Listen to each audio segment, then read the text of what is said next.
Hi, I'm Amy. And I'm Annabelle, and welcome to Escaping Purgatory, a podcast where we rewatch the supernatural, then talk it through in the hope that we can finally escape this show. Join us each week and leave comments on upcoming episodes. We can escape supernatural purgatory together. Before we get into the episode, we actually have a rather exciting announcement to make. So on top of all of the extra episodes that you've got in the past 2 weeks, we also now have a merch store. So exciting. It is. It's very exciting. We are using Redbubble. Most people are familiar with it. It's just a design website where you just upload stuff, and you can find our store if you search for Escaping Purgatory podcast. We just have a few little things up there, including the logo and the Purgatory Pals things. Yes. So yeah, if you want to support our podcast, you can definitely get yourself a sticker or something. Yeah, they're really cool. I'm gonna order some myself as well. I probably will too.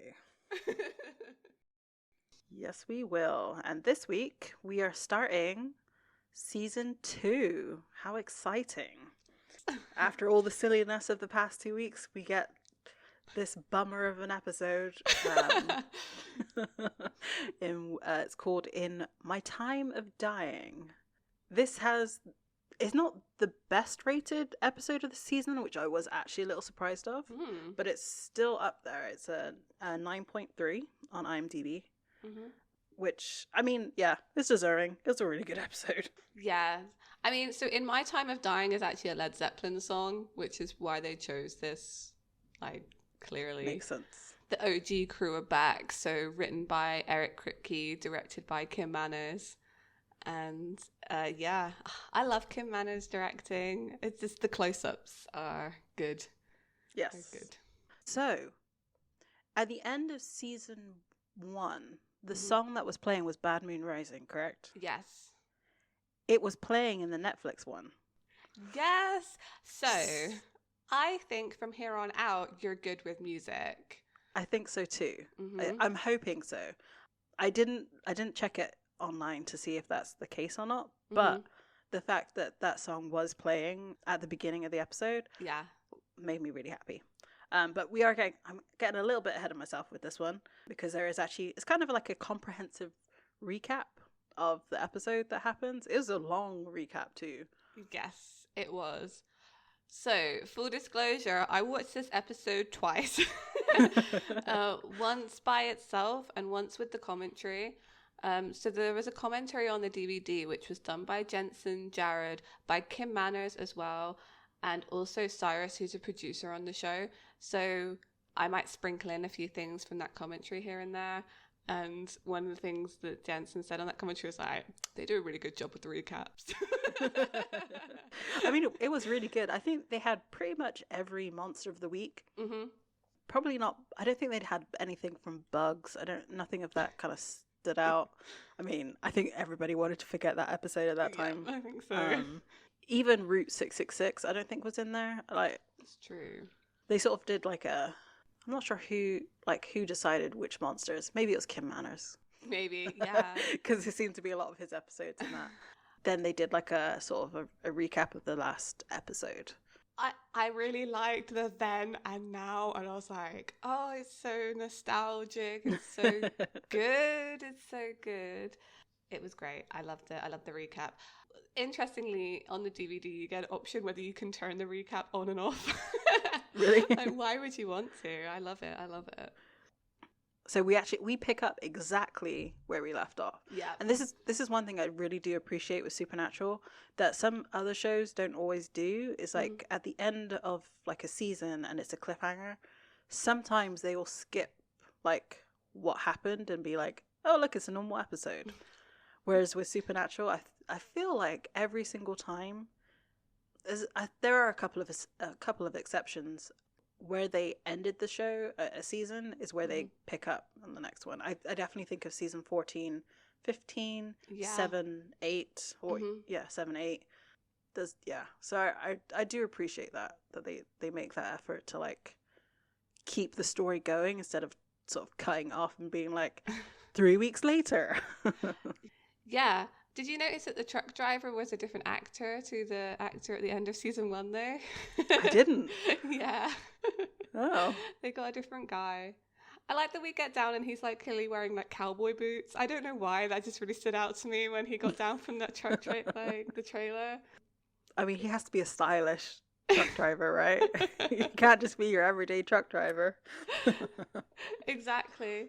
So yeah, like he gets out the cab and sort of threatens them, but Sam kind of sees the demon off by like waving the coat at him, and kind of like does the really typical Sam thing of like looking around and shouting like "Demon!" Yes. Oh, that brings back too many memories. I know. Of later seasons. It's so like it doesn't change. It doesn't change. His cadence doesn't change at all. Like Jared said on the commentary that apparently the Colt is really hard to pull the hammer back on, so he had to do that while pretending to be injured about 1 million times because he just couldn't get it to click, which I thought was pretty funny. I feel like they have like a lot of prop gun related issues. Yes, I think like, so too. Is it a real like?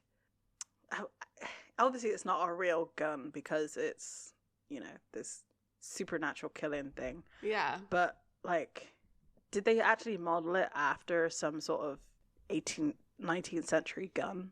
Do you know? I guess they must have done. It was obviously made by the prop department, but I mean, they must have got it from somewhere, and it's based on some kind of reality. Mm-hmm. Yeah, it's a nice. Especially, yeah, cause they did really good research in the beginning of the show, so more than likely. So yeah, we see it's daytime, and a helicopter has come to get them. So like air rescue, and again, they said that they originally wanted this to be shot in like the trauma unit at a hospital, that they're like being saved, but it was more emotional, I guess, to think that they had been in the car all night. And I did write down like how long have they been in the car for, because now it's daytime and they're being like rescued. So. Which I don't quite understand that, because at the end of season 1, Sam's like, the hospital's only 10 minutes away. That's true. So why did they send air rescue? That's actually a really good point. Like, I mean, so the only thing that I could think of is that it would take, like, because how badly the car is crushed, some people do end up in a crushed car for hours because it takes so long for them to cut them out. So maybe that's I'm giving them the benefit of the doubt, even though I know this isn't true. I think they were just being melodramatic, to be honest. Yeah, I think so too. Yeah. I think so too. So yeah, they all get rescued, and Sam is still shouting for John and Dean. He's being pretty dramatic about it as well, along with the rescuing scene. I mean, you would be like he's the only one who's conscious right now, so like he wants to find out, like, are they okay? Like, you have to tell me. It was, I mean, I'm thinking back to when I was rescued out of my, well, I wasn't rescued out of my car. I managed to get out of my car. Nobody was really shouting. I was shouting. Yeah. At the other driver. I was cussing him out. And then when they lifted me up, like I don't know, the way that they had lifted me was like off. I was on a hill, so it didn't help. And like, I don't know, something hit where my seatbelt was, and I was just like, I went off. It hurt so bad. Yeah. Anyway. Off topic. So this is one thing, after being in a car accident, I can't look at like car accident scenes like after the fact without thinking like, there's no way you're walking around after, like, or like feeling okay after what just happened. Yeah, this is the thing. I mean, I guess like it's funny, we've both had fairly serious car accidents. Mine was a bit different to yours because I crashed my car into water.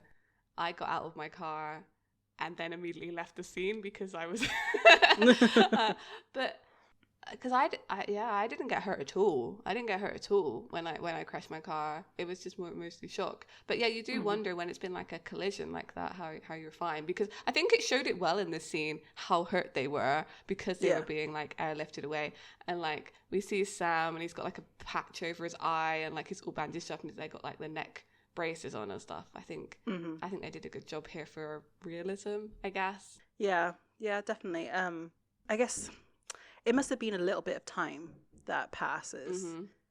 This is I'm getting hung up on details, and it really doesn't matter. But like, okay, we'll go. I'll tell you why I'm getting hung up on details in just a second. So, you know, they're rescued, and then we're in the hospital, and like Dean wakes up, and he's like disoriented. I like his reaction to like having morning breath. It's pretty great. It's pretty good. And he's sort of like walking around the hospital, and I have to say, like, first time through, they did a really good job of like, you don't realize anything's up. Yeah. Because, you know, he's walking through the hospital, he's not hooked up to anything. Like, but you don't really pay attention to that. Yeah, I think it's probably distraction techniques. You know, he's now in a t-shirt rather than his layers. the fans got what they wanted. So, but obviously on a second time through, when you know what's happening, it's like okay.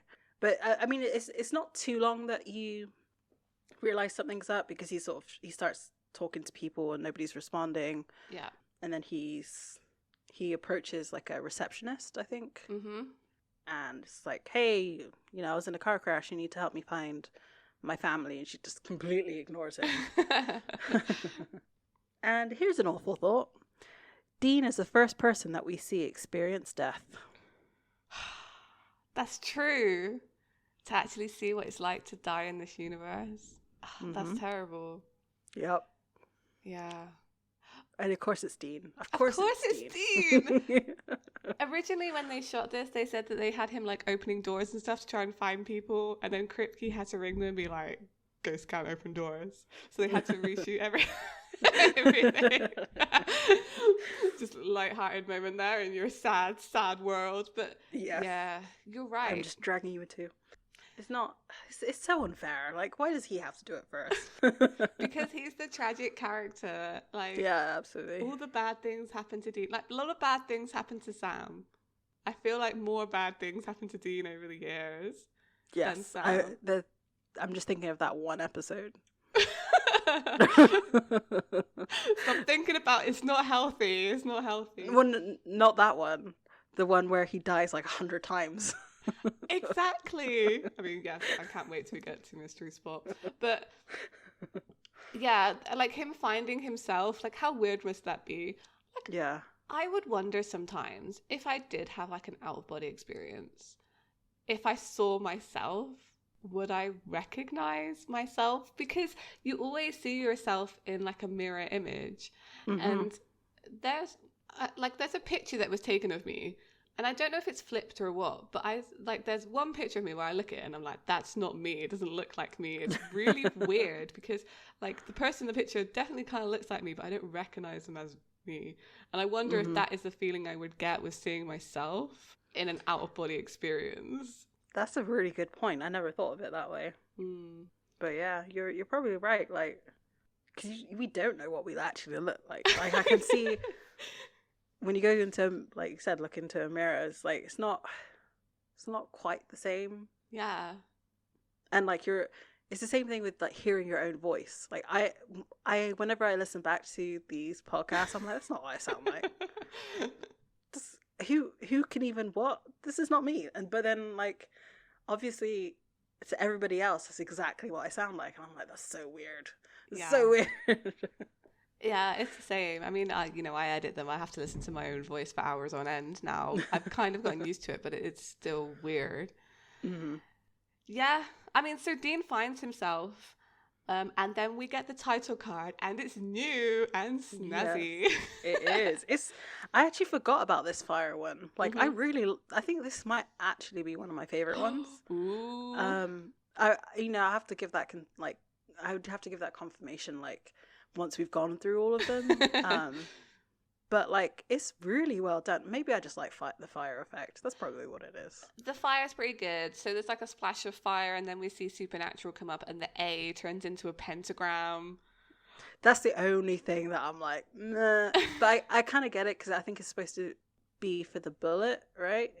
Yeah, maybe. No, I'm trying to think here. I feel like the pentagram becomes very important in this season, but I'll be honest, I may be getting confused with season 3. Yeah, no, that's what I'm thinking too.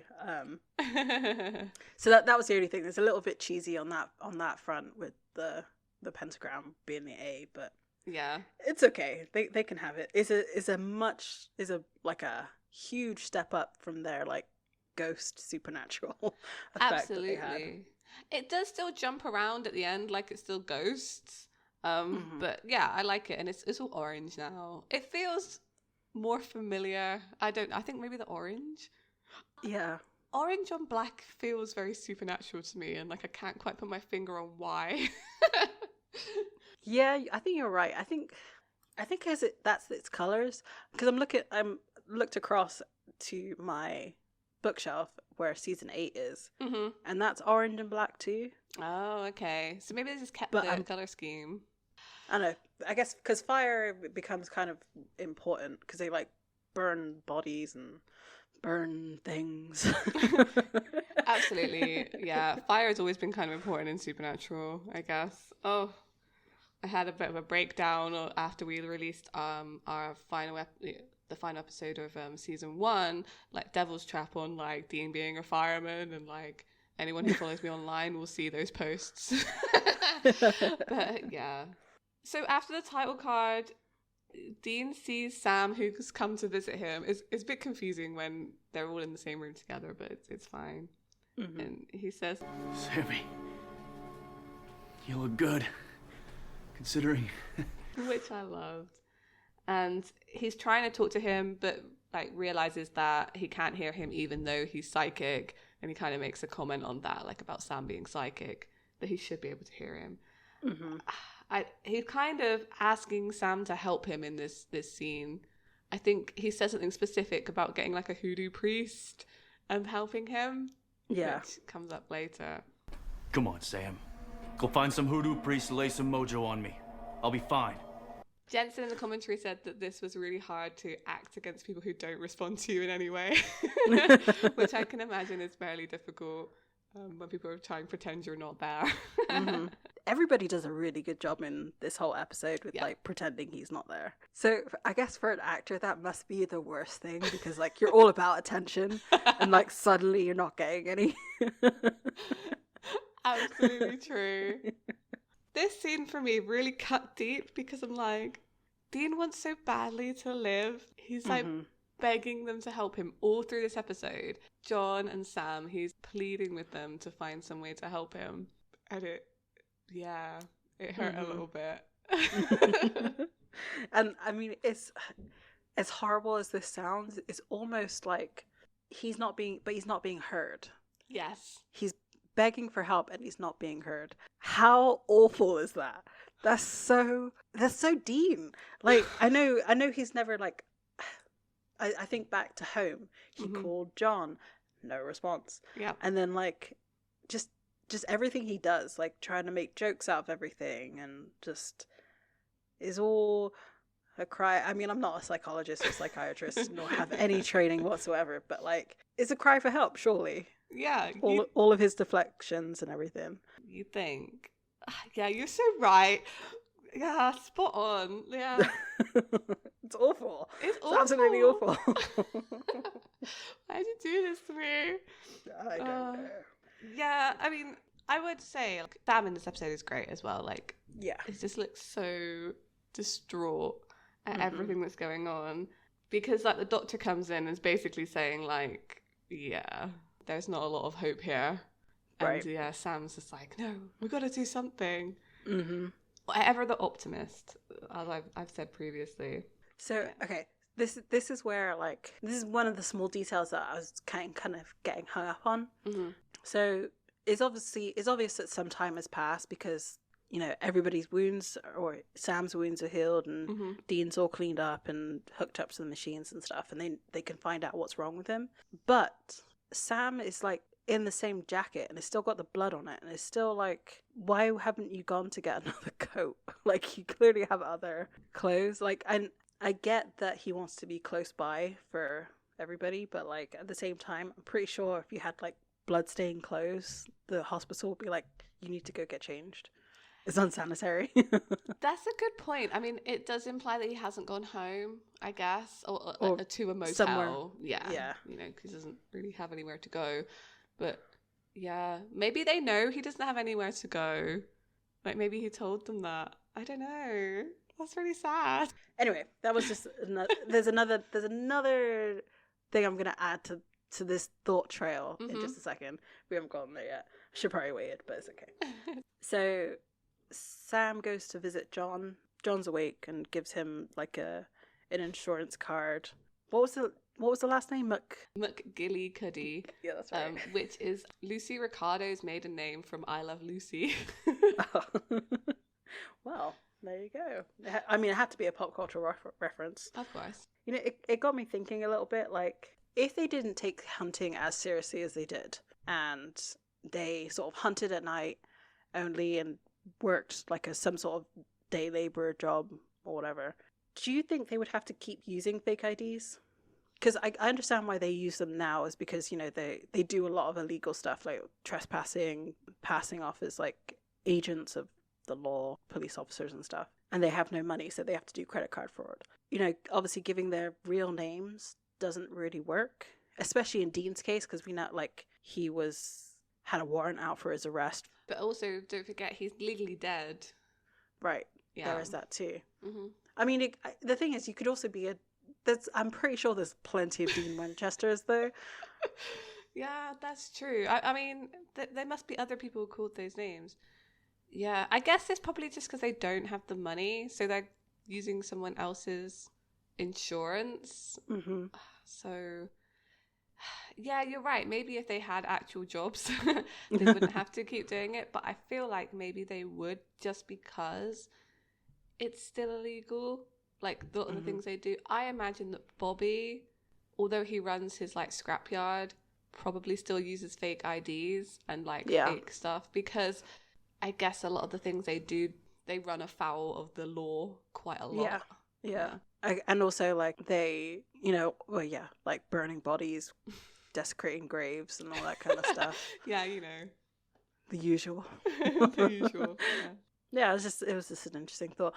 And also because they don't want to tell people like what they do, it makes it that much harder. Yeah, exactly. I mean, they're probably able to explain this one really easily. It just looks like they were in a random accident. But it's not they're going to go around saying like, yeah, but a demon hit us. Yeah. Like the minutiae of it does not matter. Exactly. Yeah. Sam's talking to John here, and he's kind of, again, looking for answers on how to save Dean. And he echoes what Dean said. He says, I don't know, I'll find some hoodoo priest and lay some mojo on him. I wonder if he heard him. Was this an example of Sam's psychic abilities without him realizing? Or do you think it's just they think the same quite a lot? It may be a mixture of the two. I do think that he heard him, or at least like sort of like a great minds think alike almost. Yeah, like where you can think the same, but also, well, then that's kind of goes against the psychic angle. I don't know. It feels like you're gonna say he's getting a vibe from him. Yeah.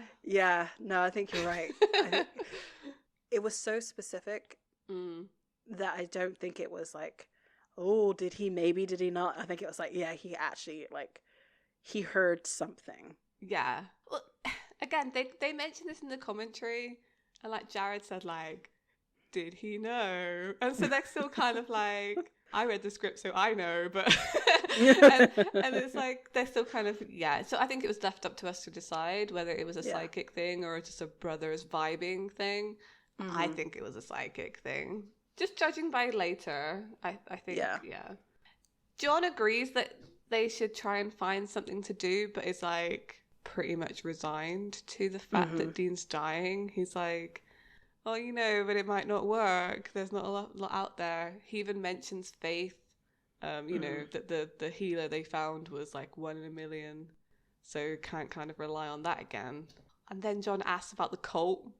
Yeah. Strangle that man sometimes. I even wrote here, like, who actually likes John Winchester?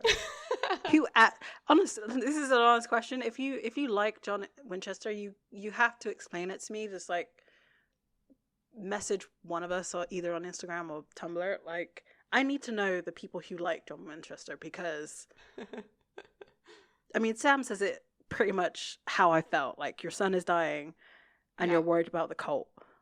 Like, what is wrong with this man? I understand where this is going and why he's asking for the cult. Yes. But trying to forget what happens in this episode and like watching it as if I'm watching it for the first time, these kind of moments is really easy for me to do, because I'm like, God damn it, John. Like, be a father. You're right. Yes, obviously, like, watching it and we know where it's going and why he's asking, but yeah, it still doesn't make it. You see it from Sam's perspective, like, why? Why are you asking about this now? This is not important. Like, the most important thing is all in this hospital. Anyway. So they find out, like, Sam says that he's left the cult in the Impala's trunk. So John sends him to go get it because Bobby's going to pick up the Impala, which is great. I'm glad they're bringing Bobby back so quickly. Yeah, me too. And I mean, this whole like little sequence actually shows how like competent Sam really is, and like he's already organized with Bobby that he's going to come get the car. He's hidden the cult like he knew he should. John asks Sam to bring the cult into the hospital and like to sneak it past security, and Sam's like, well, I've got that covered. So it's just like, it's like he's already thought of everything, and I don't know, John doesn't seem that well impressed. This is it. Like, people don't give Sam enough credit for being like a pretty good strategist a lot of the time, I feel. Although a lot of the plans they come up with are ultimately pretty dumb. I feel like Sam's thought through a lot of the possibilities of what might happen and kind of has a plan for each of them. Whereas I don't think Dean often does. I think if the plan doesn't work, he's like, oh no, what are we gonna do? Yeah, we're just gonna wing it now. I mean, I think you're right, because Sam was the one who warded the trunk before they went in. So like he's obviously thinking about that kind of stuff. Which, with the truck being destroyed, like obviously we don't see the trunk in any of these like scenes. Do you think the warding's still there? Good question, because it was only written in like chalk, pencil, whatever that was.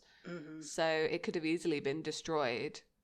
Yeah. I mean, I guess it probably was. Otherwise, I reckon demons would have been on it.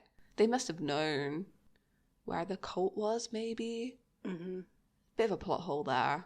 But yeah, because he would have, like, Sam would have had it on him, because obviously when he was in the driver's seat, like, he was pointing it at the guy, the truck driver. Unless because the truck driver gets, like, the demon smokes out and it's just a truck driver. So he could have asked him to put it somewhere. Yeah. Like, in the car. What? Because he was unable to. That's a good point. When did Sam put the cult in the trunk? I mean, maybe he did do it in that whole night time when they were there. Like, you know, because he was injured, but he was awake. So maybe he sort of crawled to the back of the Impala and like put it in the trunk. They should have shown that. That would have been well good. Yeah, I would like that. Yeah, because my other thought was that maybe he had it on him, but that wouldn't make sense, because when you are rescued like that, your clothes are cut off you. Yeah. So he wouldn't have, like, there would be nowhere to hide it. That's true. Yeah, that's unless true. It was in his prison pocket.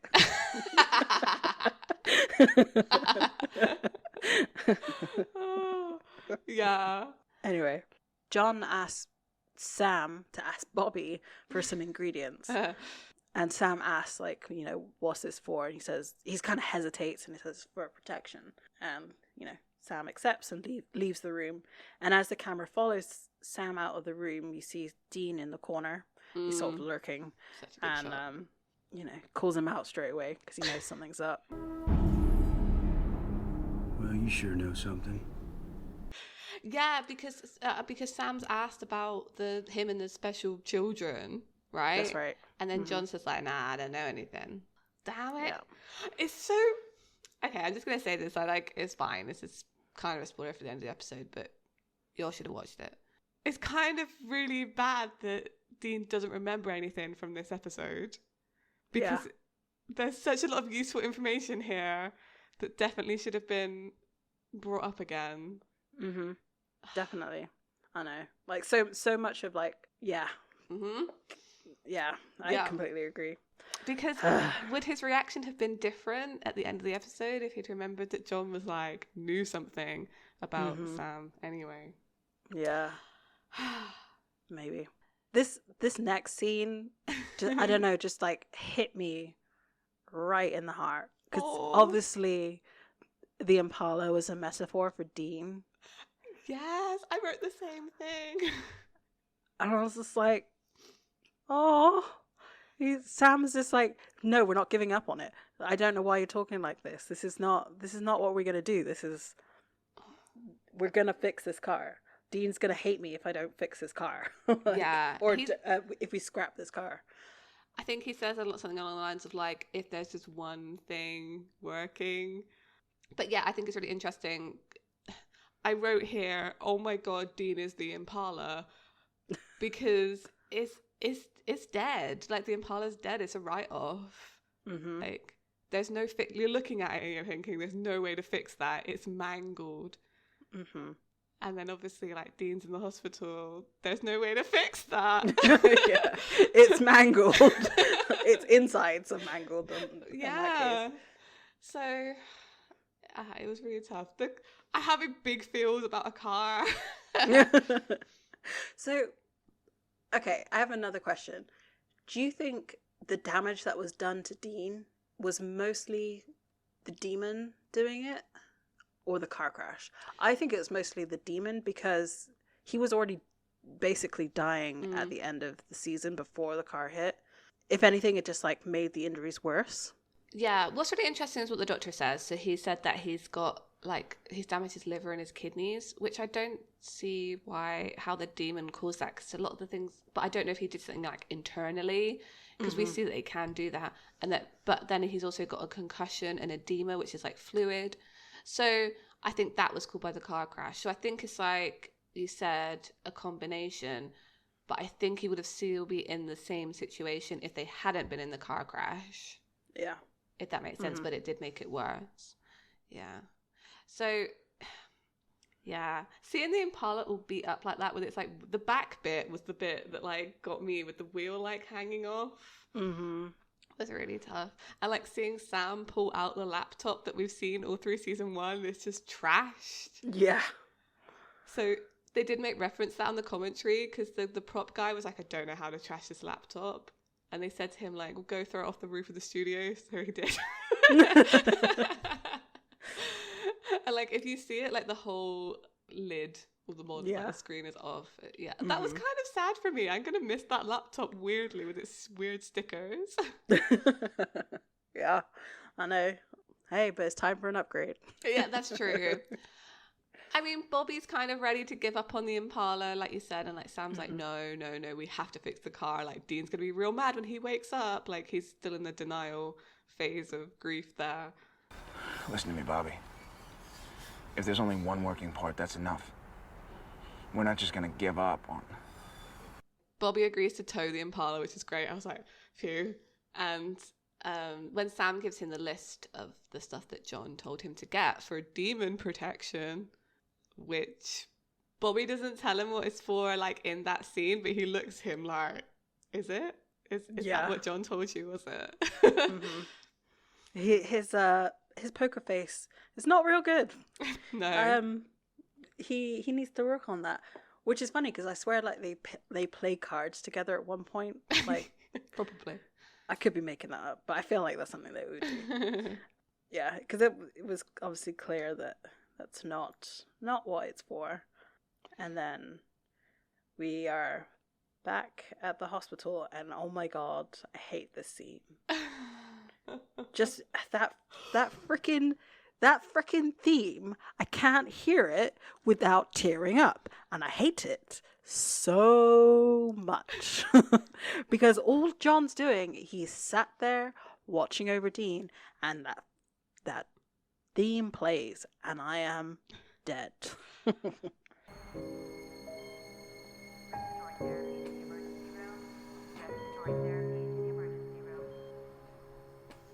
Okay, they use this theme, I think 3 times in this episode, maybe 2 times. I was listening to it and I was thinking, I don't think this is Dean's theme. Okay, hear me out. 'Cause it is. No, I think you're right. Yeah. I think originally this piece of music was written for John. Okay? Because in big emotional moments with John, this theme is playing.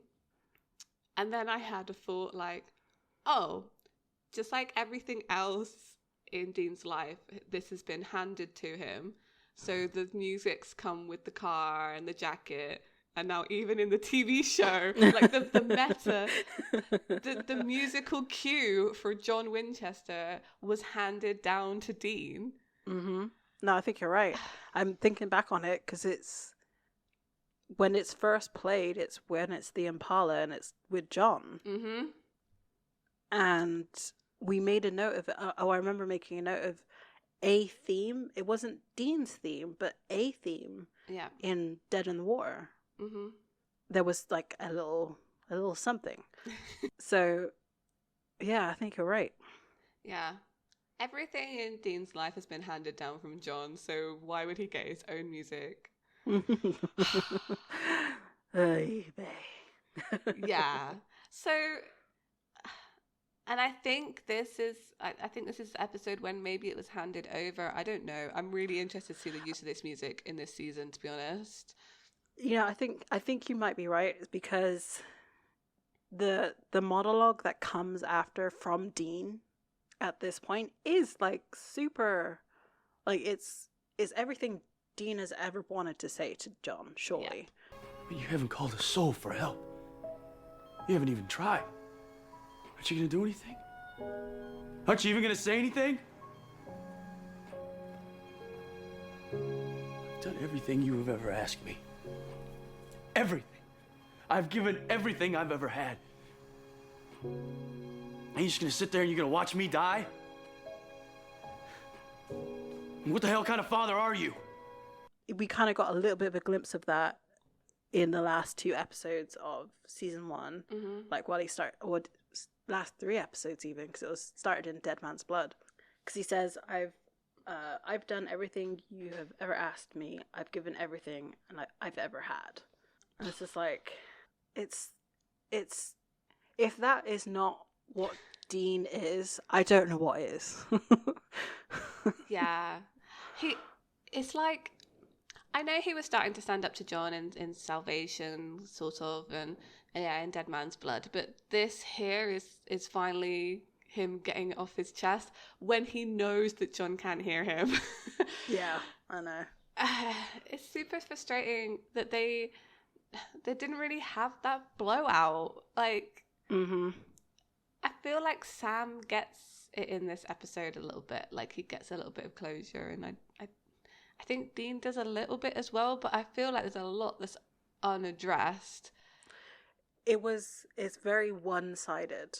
Yes. Because it's like, have you heard the term love bombing? Yes. So it's kind of like that, but the opposite way around. Mm-hmm. So like, well, it's almost the same actually, because anyway, I don't want to get into that right now because it's at the very end of the episode. Yeah, we'll talk about that then. But yeah, I think you're right. It is like, it is unfair that Dean doesn't really get that moment. Mm-hmm. Yeah, to say what he really thinks.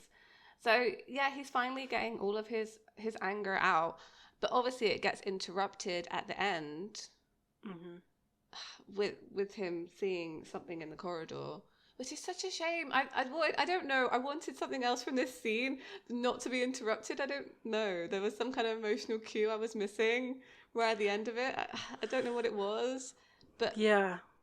No, I understand that. It did feel very, very abrupt, and for no real reason. Yeah. Other than like they maybe didn't know how they wanted to end it. Yeah, because I mean, John can't react to him. He's a ghost or whatever, a spirit. Yeah, sure. But yeah, I liked it. I like the fact at least Dean knows how much pressure was put on him by John. Because I feel like sometimes you feel like he's not aware of it, that he's just doing his job and just going along with it. But the fact that he feels that weight of pressure and responsibility from him and is actually kind of mad about it, it's kind of healthy, I guess. So do you think that's like Sam's influence a little bit?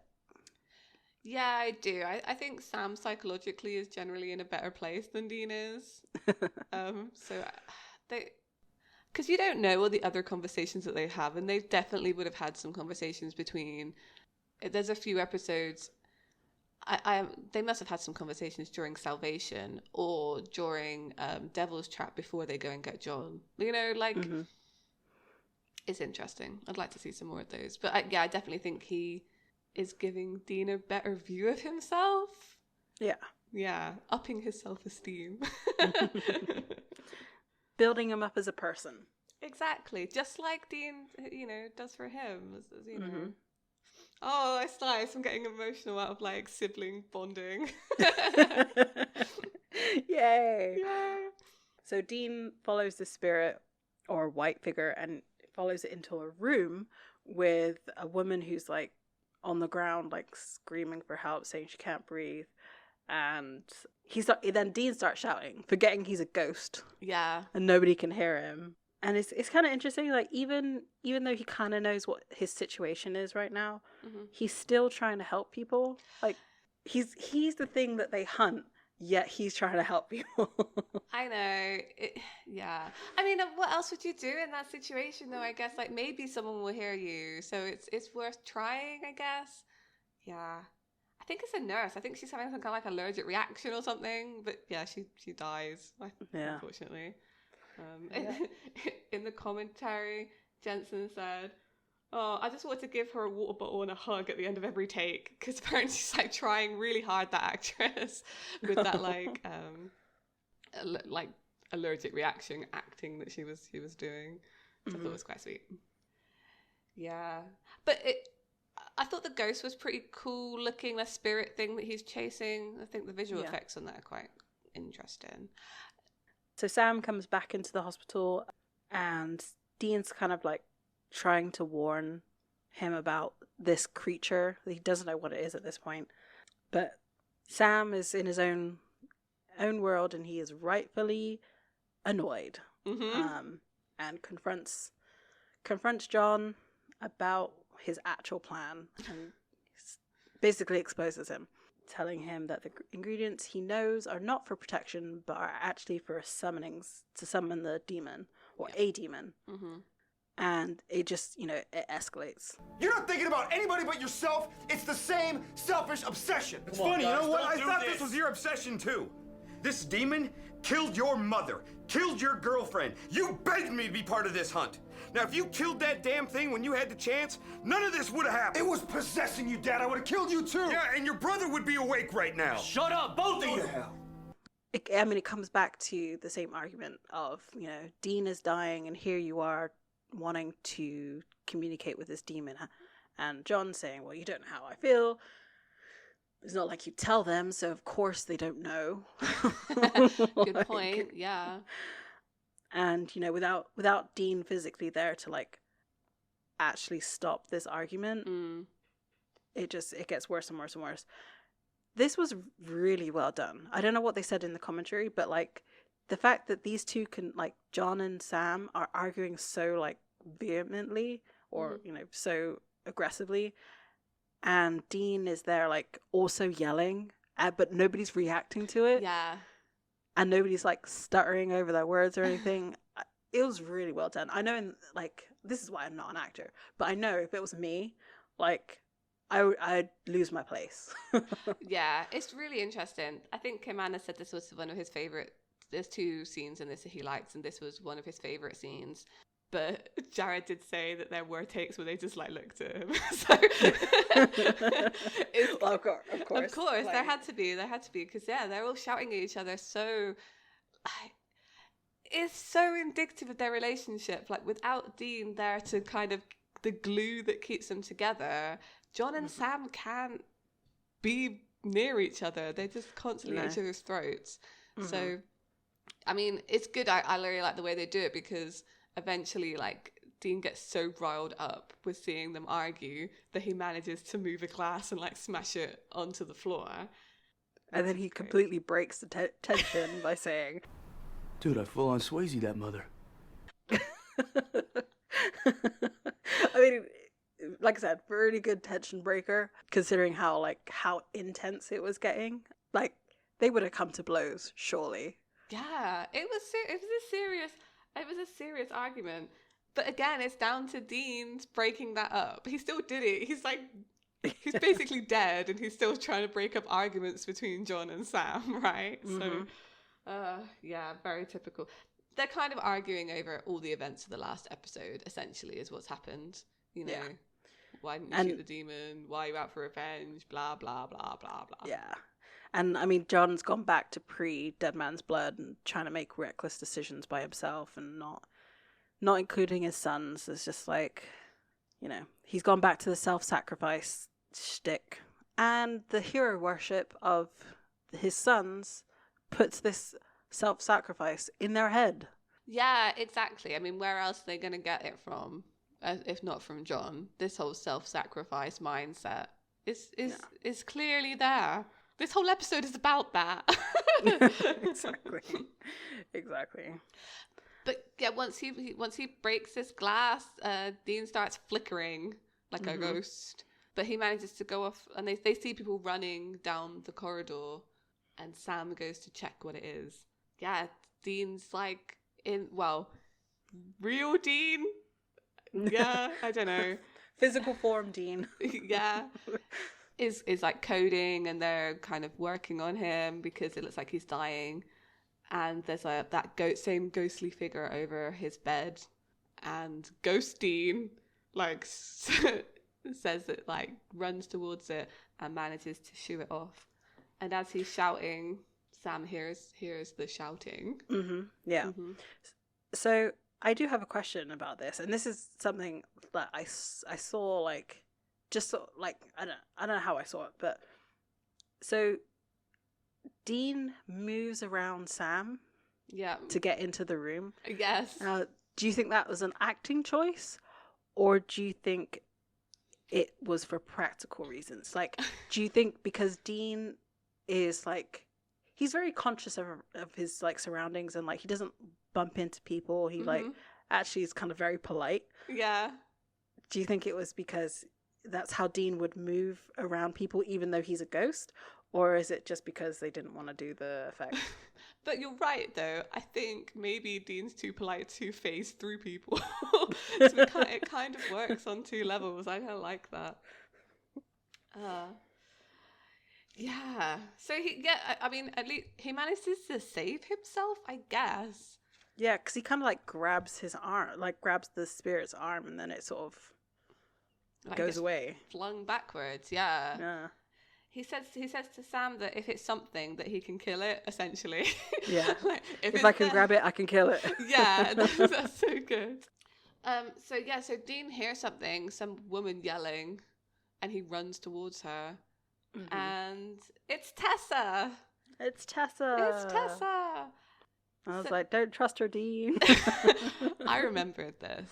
So, yeah, I mean, they're kind of talking, and they realize that she's not dead yet, and like Tessa kind of thinks it's a dream, and Dean explains that it's probably an out-of-body experience or whatnot. You ever heard of an out-of-body experience? What are you, some new agey guy? You see me messing with crystals or listening to Yanni? I like that she calls him a hippie. I think that's quite funny. Like, into this new age stuff. don't diss Yanni, okay? It's not that bad. It's not that bad. It's good chill out music, so hush it, Dean. I don't think I've ever listened to Yanni. I might have to now. I might have to. I'll send you the song that I like. Yeah. It's kind of nice. It's just like I said, it's really nice, like chill out background music. Maybe Dean should listen to more Yanni. Just learn to chill out a bit. So, yeah, I think so. All that heavy metal is just like riled him up a little too much. That's my morning music. If I'm commuting by myself, like I put on like the classic rock, and it gets you pumped for the rest of the day. You're like, yes, I'm awake. I'm here. I'm driving, and I'm so cool. It gives you a massive inflated sense of self. You're like, yeah. So not saying that I'm vibing with Dean Winchester, but yeah. Totally are. So Sam goes back to John's room and tells him that he felt something. It felt like Dean. It felt like something. John kind of goes back to their earlier argument and promises that he's not going to do anything. He's not going to do anything until Dean's okay. Mm-hmm. So yeah. Just like a little bit of a backtrack. We've already seen how like practically smart Sam is in this episode. This actually shows how intellectually smart Dean is, because he can clearly explain to Tessa what they are. Like, he gives them several names of like and gives the background on the law. Yeah. And like Sam doesn't know this. No. So it's kind of interesting. And the fact, like, I wonder if it was in the journal, but the fact that John doesn't even confirm that it could be, like, either because John is an ass, which, that's my default setting. So, of course, he wouldn't actually tell him that, he could actually be having an out-of-body experience. Yeah. Or John doesn't believe that happens, which, I mean, after everything. So, obviously, John knows a lot more than Sam and Dean does. So, I don't know why he would disbelieve. Because his answer of anything's possible, it's not an answer. It was like he was humouring Sam. Yeah. Yeah, you're sad about your brother. Anything's possible. He's with you right now. The way he said it was very patronising, I felt. But... Oh, yeah. Yeah, definitely. And then Sam, decides to leave, and John asks where he's going, and he's going to get something. Yes. I tried to remember what he went to get. I couldn't remember at this point in the episode. I was like, what's he getting? Like candles and stuff? But he really, like... Yeah, so I thought it was one thing, but then it turns out to be something else. Yeah. And then, so we're back with Tessa and Dean, and Dean kind of like picks up on the fact that she doesn't really have a response to the fact that she's dying. Yes. She seems pretty calm about it. I just think whatever's gonna happen's gonna happen. It's out of my control. It's just fate. That's crap. You always have a choice. You can either roll over and die, or you can keep fighting no matter what. Now, when he said this, I underlined this 3 times. 3 times. Yes. Because this line, whoever wrote 1520 needs to go back and listen to that. Listen to how he says it. Listen to everything about that scene, because there is no way that Dean Winchester we saw in 1520 is this one. Yeah. He would never have given up like that. He would never have done it. He would never... No. Yeah. See, I went a different direction with this, because Dean believes in free will, right? You have a choice. Yes. Mm-hmm. Fate's crap. And he really does push against Tessa here. I think that's why he was so devastated during most of season 15, right? Because Dean's always been a big proponent of, you do what you want, you make your own decisions, you live with the consequences at the end of the day. Mm-hmm. And then when he found out... Yeah. I think that's all been a lie, essentially. Yeah, I think that's why he was so devastated out of everyone. Mm-hmm. And you see it here. It's reflected so well in his character here. Like, Dean does change, but not that much. Like, he's always been, like, you know, fighting against the system. I think that's how I would say it, you know, against destiny, against fate. And this was just kind of the first time we really saw it, I think. Mm-hmm. It was it's an interesting contrast to Faith, because in Faith he'd kind of accepted it. Like, Sam was the one that was pushing forward that this is a choice, we can do something about it. Mm-hmm.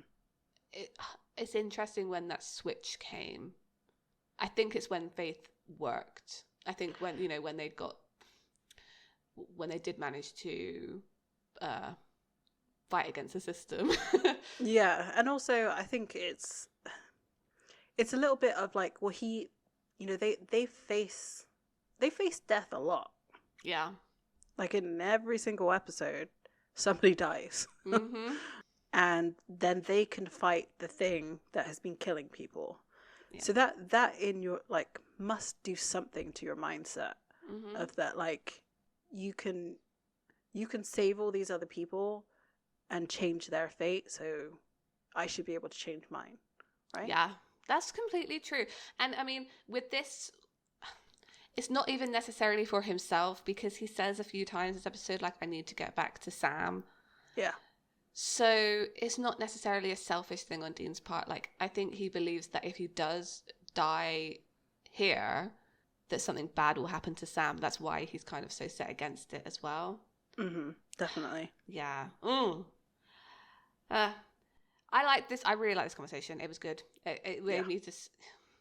It puts so many things into perspective. It does.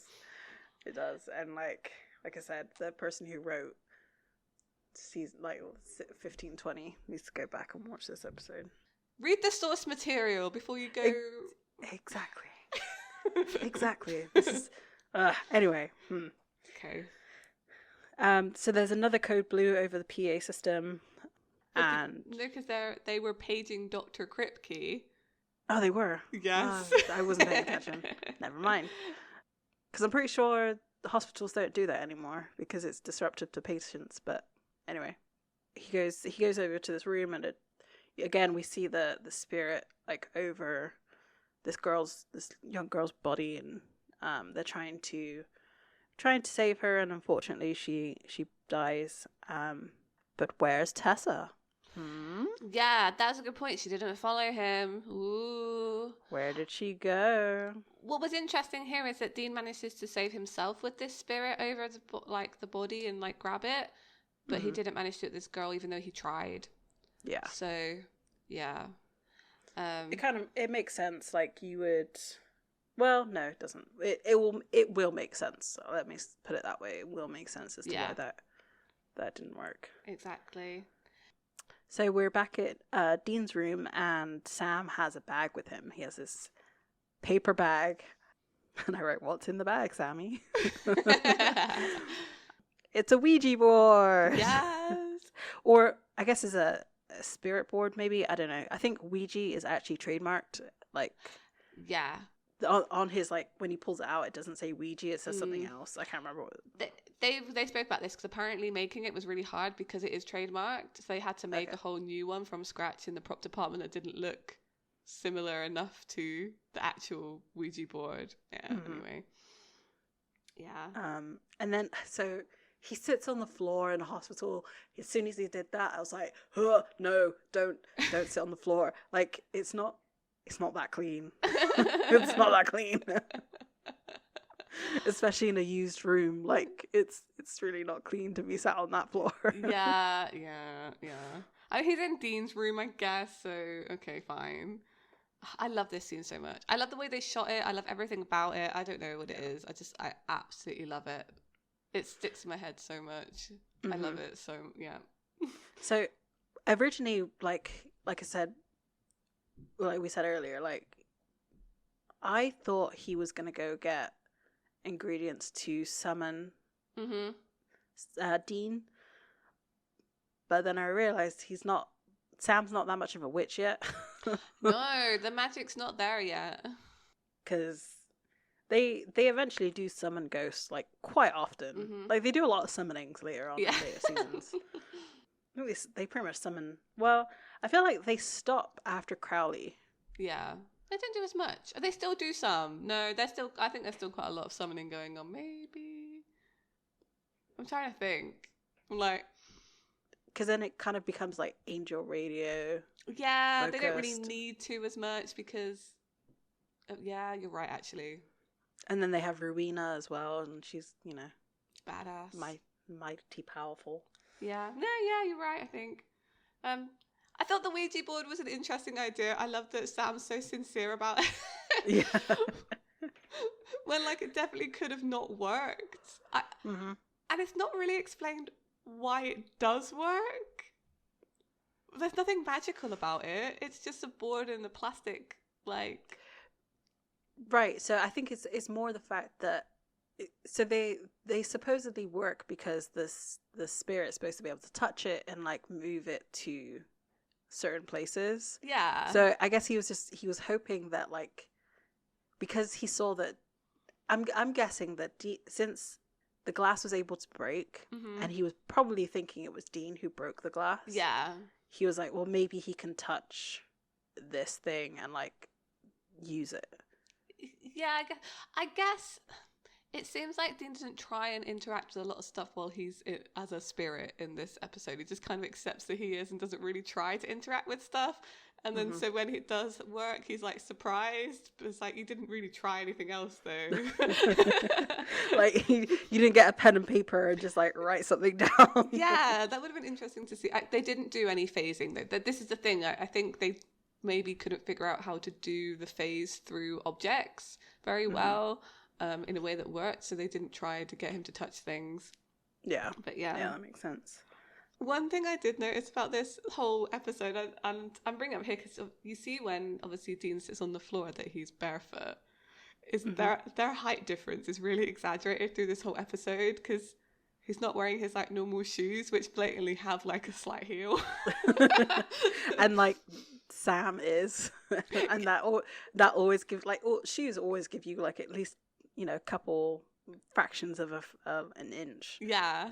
So, you know, he's already 6'4" frame, or I don't know exactly how tall he is, but yeah, definitely.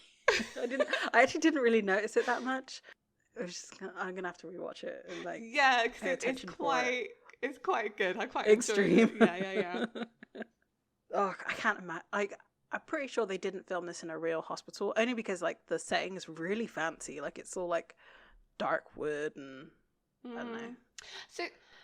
They have used this set before. A lot of it's from Asylum. Yeah, I thought so. So, and the stairs, they're using like multiple times those stairs in the hospital. I don't know. I think it's, from what I gathered through the commentary, was like, they kept calling it Riverview. So I think it is like a hospital set that people use. Okay. So, yeah, possibly. Or at least a building that looks enough like a hospital that you could use it as one for a set. So, yeah, I mean, Sam sets up this Ouija board and Dean sits opposite him, and like the camera work in this is so good, the way it sort of like slowly rotates around the board, and like sometimes Dean is there and sometimes he's not. It's just like, ooh, you know who's ducking out of that shot. Definitely. They didn't have any like fancy camera editing. It was all practical. Yeah, exactly. It's amazing. So they sit down and Sam's kind of asking Dean questions, and he manages to spell out the word hunt, and kind of Sam asks him what he's hunting, and he starts to spell out Reaper as well. And Sam asks if it's after him, and he says yes. If it's here naturally, there's no way to stop it. Yeah, you can't kill death. It's the second time they've said it now, and I was just like, ah! Yeah, tell that to your future selves. Yeah. Like how many did they end up taking out? 4 at least? So many. Well, not just, I mean, deaths. Oh, good question. 3? But like Reapers, a lot. Yeah. You know, and Sam again is saying, like, you know, there must be a way to do this and sort it out. He's again, all through this episode, he's just in complete denial that anything's going to happen to either like Sam or John, or that anything's going to change. And yeah, No. There's got to be a way. There's got to be a way. Dad will know what to do.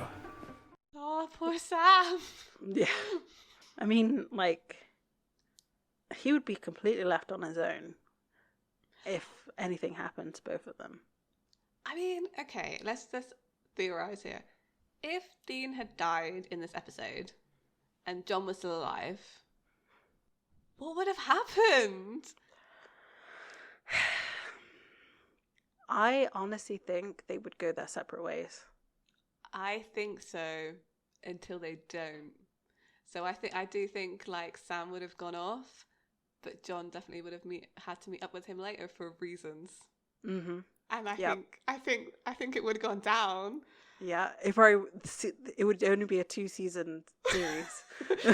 Yeah, exactly. Oh no, that's the dark. Is that the darkest timeline?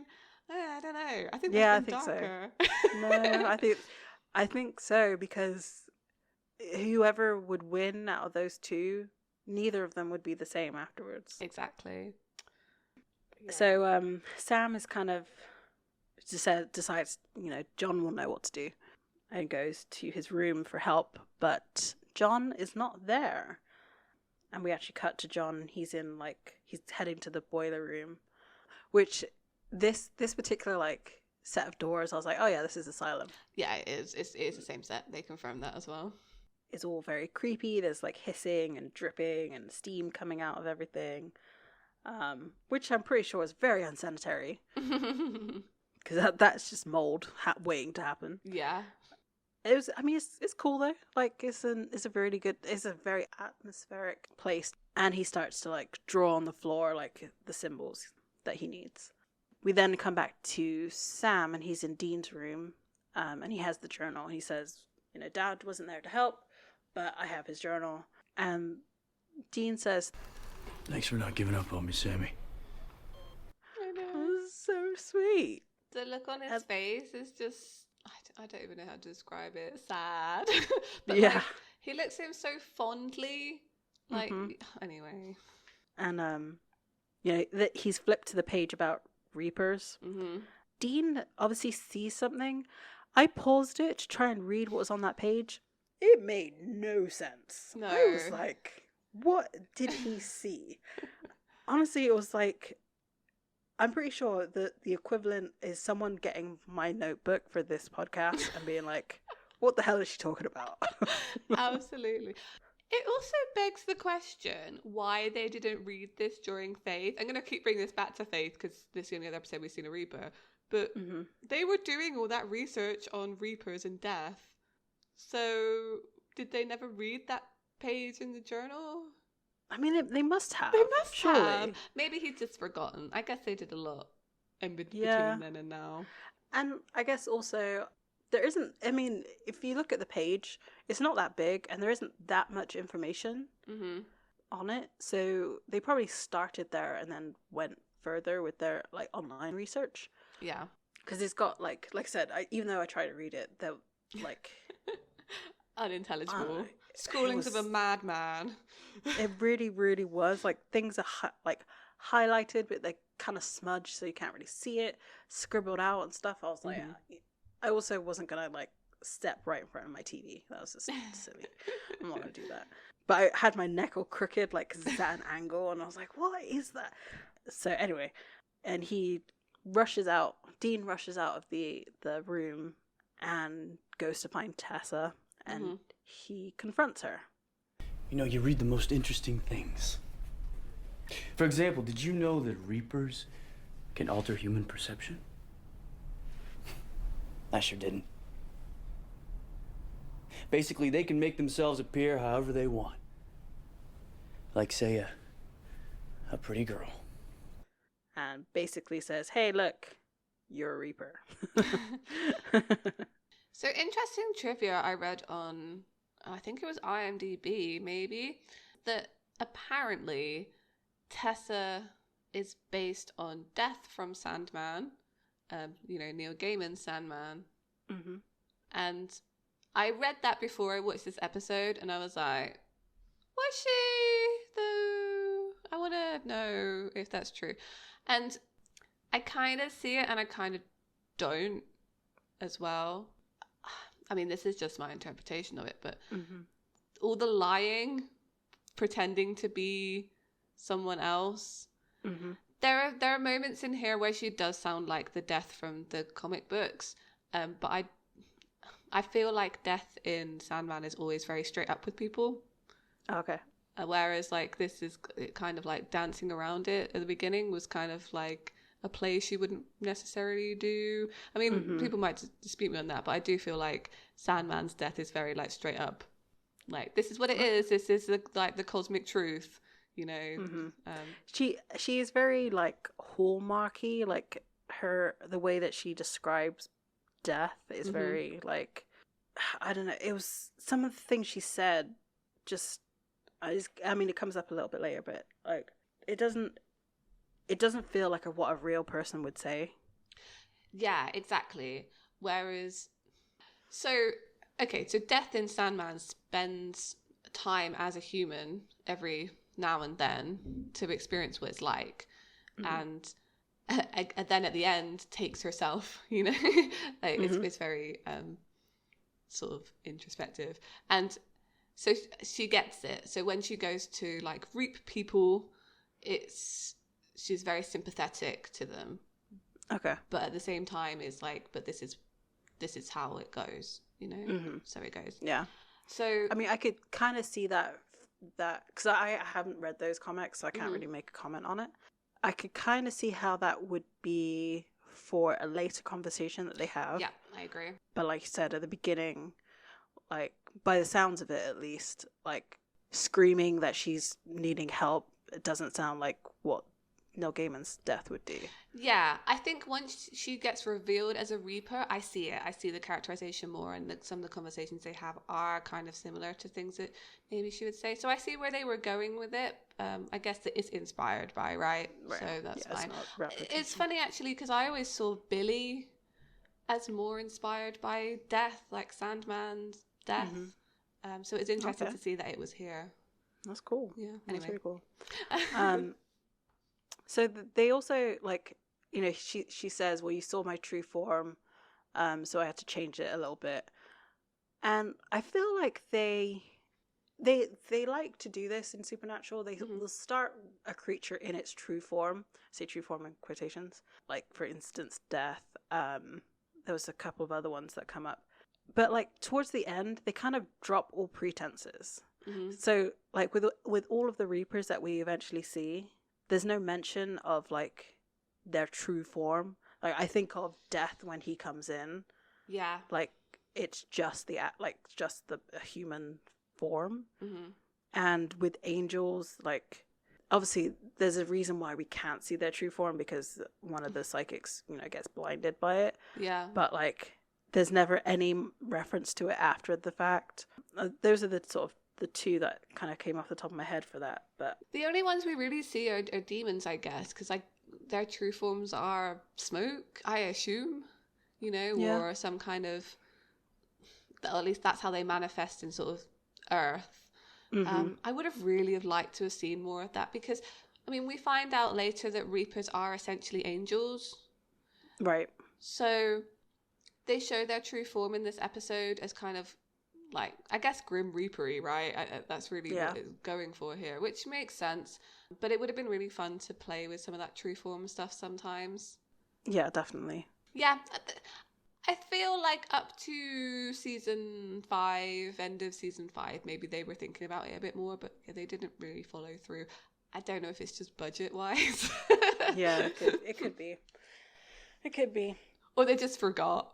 Like, this is what I was thinking through this whole episode. I was like, oh, isn't she supposed to be an angel? Or, like, but do Reapers need vessels? Anyway. Thoughts were being had. She also makes a comment that Dean is on borrowed time. Yes. So, I had a thought about this. is his borrowed time from the person that was killed in Faith? And if so, does that mean that that person was only supposed to live for another 6 months? Or however long it's been since Faith? See, okay, yeah. No, that's such a good point, because I always saw it as like, oh yeah, he's taken that person's life. Maybe he was supposed to live till he was 42, but or 40 or whatever. Yeah. So yeah, you're right. Like, if he had taken that time from the man in Faith, then was, I guess, How much longer was he supposed to live? yeah. And like, how lucky is that for the priest's wife or the preacher's wife that she picked someone who actually was supposed to die not too long after the fact? That's pretty funny. I would see it, to explain our way out of it, as that because it's borrowed, it can be taken away at any time by another incident. So I guess it all depends on, because there's so many things where it's references like you're on borrowed time, because like the reason why that thought came to me is because I swear I've heard that somewhere else. Yeah, definitely. So it's all your interpretation of it. So that's how I like rewatching it. That's how I saw it. But I also saw it in, you know, he stopped her the first time, Yes. and now she's letting him have longer to make his decision. So that's his borrowed time too. I think the first time I watched it, I took it that way. Like this whole episode is borrowed time, and watching it again, Faith is his borrowed time. I mean, they reference Faith in this episode, so they can't have forgotten. Right. So yeah, I do think that he was given, because really, Dean should have died in Faith, right? Yeah. That's what the doctors told him. Yeah, so ever since then, he's been kept alive by supernatural means, which just hurts a lot. So, has he though? Because he does die, so therefore, his timeline is done, but he is brought back to life. So does he get like a restart? I don't know. This is such a good question. But then also, I think back to like Billy's library, and she's got like all these books of like how people can potentially die. Yes. And then it whittles down for Dean to 1. Yeah. So maybe he actually has to die all of his deaths. Ugh. Oh my gosh, yes. So all those books that Billy had, they've all happened. And it's just, she's looking at the final one.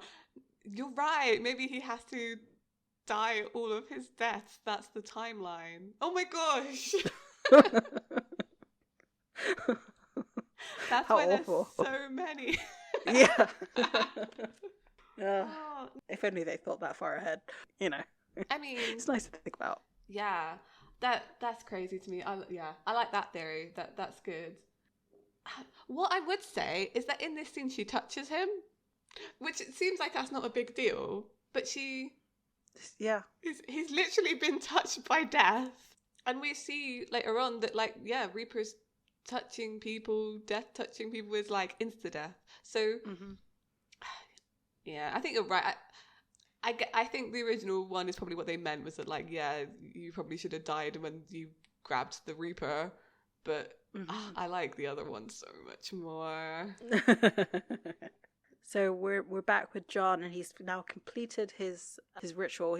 He's now speaking the spell, as it were. And this one, I did actually recognize the symbol for it. Like, I feel like they use this a lot to summon Crowley, like the zigzag lines. Yeah. or they use this again to summon this demon. I feel like we see it again. For sure. Definitely do. But nothing happens. This is like this big firework that comes from this bowl. They try to do a jump scare, but I was expecting it, because in my brain I was like, he is behind you, like in a pantomime. Yeah. And it's a janitor. But is he? No, he's the demon. Of course he was. I wasn't fooled for a second. No. Because I've seen this episode before, but I wasn't fooled.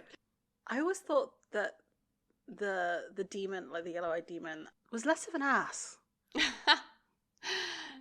Like, I don't know why. I always thought he was a bit more stoic than he is, but he's like, it's pretty rude. How stupid you think I am? You really want an honest answer to that? Yeah. I love the actor who they got to play the yellow-eyed demon in this, because he definitely comes back to play him again. And I just love the snark. He has a really good way about his face. I don't know what... They got some really good people to play demons in these first episodes. Like, there's something about the smirk that he does that is just so... It's not necessarily like evil. It's just like menacing. Yeah. No, I get what you mean. They're basically taunting each other, you know, about what's going on, about only having one bullet left for the Colt. I really like the little like jazz hands he does where he's like, better not miss. I thought that was quite fun. Those contact lenses for the yellow-eyed demon in this, it makes people the people who wear them completely unable to see anything at all, which makes the acting when people are wearing them so much better, I think. You can kind of, I do remember that piece of trivia, and you can, like, knowing that and looking at it, you can kind of tell because the eye line's not quite right. Yeah. Sometimes. But it kind of works though, because like with a demon, like, would they really like care? Yeah, would they care to like, yeah. Look you in the eye? Exactly. It's just, yeah, that's pretty good. I really like it. I thought the visual of the yellow eyes is really nice. And it's kind of a nice change, like, because I guess they could have done the approach of like the sclera yellow as well, like make the entire eye yellow, but them not doing that kind of makes it look even worse. Yeah, You know I think so. Like, it's interesting as well, because we were talking before about vessels and possession, because they were kind of referencing before that maybe they wouldn't need to possess people, but clearly the demon here is possessing a janitor. He's wearing janitor's clothes and he still has his name tag on. And then they bring in two demons who are doctors to sort of stand behind John menacingly.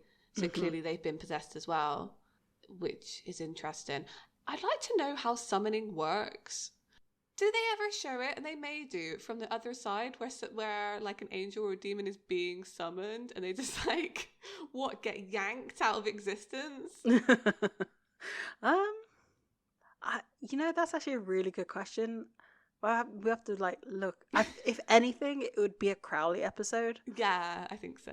If anything, but just because like Crowley's kind of ridiculous. They would have done it for comedic effect. Yeah, I don't think they do. But what's interesting here is he obviously summoned the demon, but it still had to possess somebody. It was still able to do that. He wasn't containing it in any way, which is quite surprising. I thought John would have been smarter than this. Why did he summon a demon without like a devil's trap to contain it? Well, he does. So the demon does say, like, you thought you could trap me. So I'm wondering if you summon a demon, they have to be in a body. Like, you can't just summon the smoke, as it were. Yeah. Even though that this particular demon can make a physical form, in order for it to be summoned, it needs to be in like possession of a body. Yeah, maybe. Yeah, I thought it was interesting, and I thought, I don't know. I feel like John should have done a better job here. Yeah, like, I know he threatens the demon with the Colt, but where are the devil traps all over the doors and the windows? Yeah, where's the salt? Exactly. Like, come on, John. I feel like he could have got out of this a little bit better. He wasn't playing the game very well.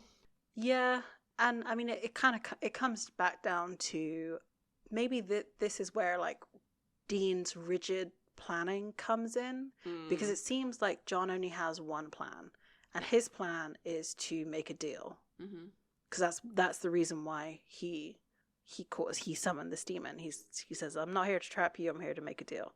Yeah, like I said, there's alternatives. He could have easily trapped all of those demons, killed the yellow-eyed demon, and exorcised the other ones. Yeah. Like, why did he specifically have to make a deal with Yellow Eyes as well? Like, and so I'm guessing because he's thinking that this is the only way he can save Dean. Yeah.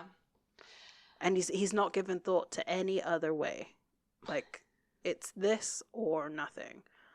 Which, I mean, at this point, is kind of true. Like, they don't know of any other sort of way to deal with the Reaper. Yeah, that's true. Again, I think it comes down to that they still don't know a lot about demons. But John knows that this particular demon is definitely powerful enough to do this. Mm-hmm. So that's the choice. And I guess time's not on his side either, right? To do extra research on this. Right. Mm-hmm. Yeah, exactly. So yeah, he says he wants to make a deal. Mm-hmm. The first deal. Yep. And so the offer is the Colt, the bullet for Dean's life, and the demon's like, sure, but I want something else. Yes. But we don't know what that something else is. No. Because it cuts to Sam in Dean's room. And he's saying, he's going to keep trying and keep, as long as Dean keeps fighting, which is kind of sweet. Dean, you gotta hold on. You can't go, man, not now. We're just starting to be brothers again. The sibling moments in this episode are so good. During this scene, Kim Manor says that this made him cry while he was directing it. Which I thought was really nice. He says that like these emotional moments are really like what they do well in Supernatural. Yeah, he says like we took demons and we gave them like a heart and a soul, and I was like, oh my gosh, you're so right. Yeah, that's like, very... what a good thing to say. Because I mean, even Sam says, we're just starting to be brothers again. Yeah. They finally kind of reconciled. They've stood up to John together. They've kind of put their differences aside and a kind of a united front against some of John's like ridiculousness. Yeah. And yeah, they've really kind of bonded over the last season, and for him to lose him now would be devastating. Yeah, like going back to like our theory of what would happen if Dean did die in this situation, just in a smaller picture, he couldn't go back to school. Like, no. He's almost, I wouldn't say he's given up on that dream yet, but he's definitely like starting to let it go. Yeah, I agree. I think he's seeing the bigger picture in terms of hunting. I think he'd still want to go for a normal life, but I don't think it would ever be the case now. There's too much has gone down. I think from this point on, I don't think he really ever wanted to go back to a normal life. No, not after Jessica. No, not really. Like, I know he wanted his revenge, but I think even if he, did get that revenge on the demon, I can't see it. I can't see him going back to just being a lawyer. Like, oh yeah, I got my revenge, killed a bunch of demons, gonna go practice law, bye. Like, yeah. he definitely would still have been hunting. I wonder if it's more because, again, we've kind of talked about like how they have to do all this illegal stuff to do their hunting, whether he would become a lawyer to basically represent the other hunters. That would be so good at this point. Like, help them with all their legal issues. Yeah. Do what we know is right for Sam and help hunters and run the show, Yeah. This scene is nice. I think you're right. The emotional moments between the brothers in this whole episode are just spot on, and it kind of feels right after everything they've been through in the last season. Yeah. There's no sort of like weird step back in their like development together. It's a very natural progression, as it were. Exactly. Yeah, I completely agree with you. I mean, this next scene between Dean and Tessa, I really, really enjoyed this. I think the conversation here is really important. And it again harkens back to like season 15, or forward. Back, forward, what is time? It's a construct of our imagination. Yeah. So Dean's kind of saying that it's not his time to go, and Tessa says, "Oh, you're at the bargaining stages of grief." And I went and looked up the stages of grief again because I couldn't remember what order they went in. So I will tell you, they are denial, anger, bargaining, depression, and acceptance. And then I was kind of thinking about, I think Dean often gets stuck on anger. Yes. Yeah. I think bargaining, though, is pretty strongly in there. Mm-hmm. I've definitely seen Dean depressed about people dying. I don't think I've ever seen the acceptance. The acceptance has never been. No. Never happened. No. He did try for a second, Yes. but it still nagged at him, clearly. Yeah, I agree. So it was like acceptance denial, so it kind of sort of started all over again. That's just the loop. So- It goes round, yeah. So that's kind of interesting because we do see John go through these stages in this episode. Yes. Absolutely goes through these because he's angry with Sam at the beginning. Mm-hmm. His denial it's not too. So denial's not really there, but it kind of is. I think it comes with the bargaining, right? Yeah. Yeah. Mhm. So, yeah, there's the depression, that conversation that comes, Mm-hmm. and then acceptance at the end. Yeah, absolutely. Yeah, so John definitely goes very quickly through the stages of grief. Pretty much, what is it, like 24 hours or however long this episode is? Like, Yeah. Yeah, he goes through it. Yeah, I thought about that because I think it's interesting to note because I feel like they stick to this model, and I don't know that it's necessarily true. It's just a model, so Yeah. I think they use it a lot in these episodes. And so the thing that I picked up from this conversation was the fact that she calls him a soldier, Yes, but it's not in any sort of demeaning way. Like every time the Dean is being referred to as a soldier, it's always been like your daddy's little soldier or like you're the good soldier. It's always been in a way that's like, you know, to make fun of his character. yeah, Whereas this, she's very much like, well, I've seen this before. Like, I've picked up other soldiers on the battlefield, and like, the war will carry on. Like, it's just the way things are. Dean, you're not the first soldier I've plucked from the field. They all feel the same. They can't leave. Victory hangs in the balance, but they're wrong. The battle goes on without them. My brother, he could die without me. Maybe he will. Maybe he won't. Nothing you can do about it. So this is where the Hallmark stuff came in for me. Anyway, it was just like, it's the way things are. This is how it's gonna be. Like, just accept it. I don't know. It felt. She lost her humanity for me. yeah. But I think that's almost right. I really like this because I feel like a Reaper. It's good when they understand humanity, but like she doesn't really have any compassion for his feelings. Not really. No, she doesn't understand them. She's not gonna die. She's immortal or whatever. I mean, for now, and so she's only really cares about like the cosmic right of it. Like this is the way it is. Yeah, and it's about balance. Mm-hmm. And I mean, she then explains, you know, the origins of ghosts, because she does say, well, you do have a choice. Yeah. But your choice will lead you to the thing that you hunt. Mm. So, I feel like they kind of dropped this a little bit because that doesn't really explain like cursed objects and like ghosts being attached to things. I don't always think it's a choice. I think Dean's given a choice here, but I don't always think it is a choice.